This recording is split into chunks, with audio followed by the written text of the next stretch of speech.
បាទអញ្ចឹងថ្ងៃនេះខ្ញុំមកចែករំលែកវិធីសាស្ត្រមួយ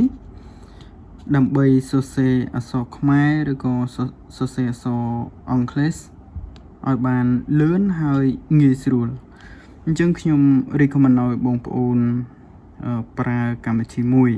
ដែលពួកយើងពេញនិយមប្រើជាងគេអញ្ចឹងកម្មវិធីនោះគឺកម្មវិធី YouTube បាទអញ្ចឹងកម្មវិធី YouTube ប្រសិនបើយើងចង់សរសេរអក្សរឬក៏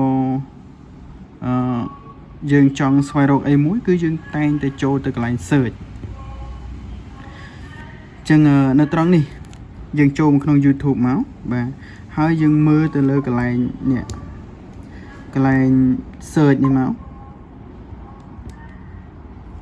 អញ្ចឹងយើងចុចទៅលើពាក្យ search ហើយបងប្អូនមើលទៅខាងស្ដាំនឹងឃើញមានរូបក្បាលមីក្រូបាទរូបក្បាលមីក្រូអញ្ចឹងប្រសិនបើយើងចង់សរសេរអ្វីយើងអានពាក្យហ្នឹងទៅគឺវាលោតចេញមកហើយបាទអញ្ចឹងងាយស្រួលមែនតើអញ្ចឹងខ្ញុំឧទាហរណ៍មួយប្រសិនបើខ្ញុំចង់សរសេរអញ្ចឹងខ្ញុំគ្រាន់តែចុចហើយនឹងអានអ្វីដែលយើងចង់សរសេរហ្នឹងទៅគឺវាលោតចេញមកហើយអញ្ចឹងខ្ញុំឧទាហរណ៍ខ្ញុំចុចកន្លែងនេះសួស្តីពុកម៉ែបងប្អូនទាំងអស់គ្នា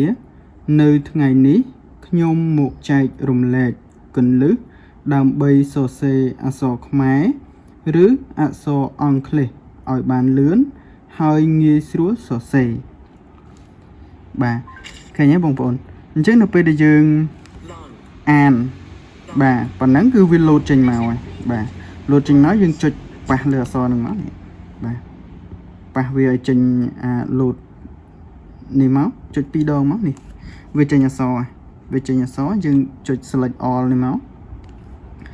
យកពាក្យ select all ហើយយើងយកពាក្យថា copy បាទយកពាក្យថា copy មកបាទ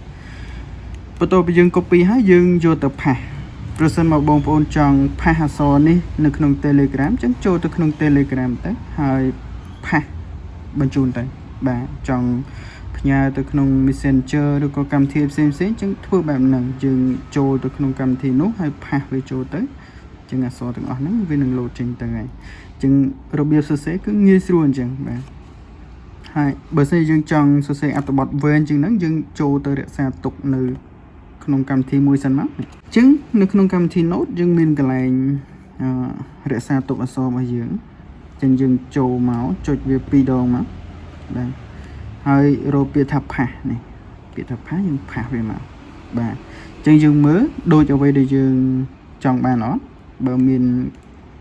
ខ្វះអីយើងអាចបន្ថែមបន្តិចបន្តួចទៀតទៅបាទឬក៏យើងចង់សរសេរបន្ថែមទៀតច្រើនទៀតអញ្ចឹងយើងចូលទៅក្នុង YouTube ហើយអានបន្តទៅអានអ្វីដែលយើងចង់សរសេរហ្នឹងទៅគឺវាលោតមកហើយយើង copy ហើយយកមកផាសចូលបន្តទៅអញ្ចឹងធ្វើបែបនេះគឺយើងសរសេរអក្សរបានលឿនបាទទាំងអក្សរខ្មែរទាំងអក្សរអង់គ្លេសអញ្ចឹងសរសេរបានលឿនហើយអត់ហត់ទៀតបាទអញ្ចឹងវិធីសាស្ត្រសរសេរអក្សរគឺប្រើបែបហ្នឹងទៅគឺងាយស្រួលមែនទែនសម្រាប់បងប្អូនបាទពីមុនដែលខ្ញុំអត់ស្គាល់គឺទម្រាំទៅសរសេរបានមួយឃ្លាគឺពិបាកសរសេរមែនទែនអក្សរខ្មែរបាទប៉ុន្តែនៅពេលដែលស្គាល់កន្លឹះនេះមួយបាទអញ្ចឹងទោះបីជាសរសេរអក្សរច្រើនវែងមិនក៏ដោយក៏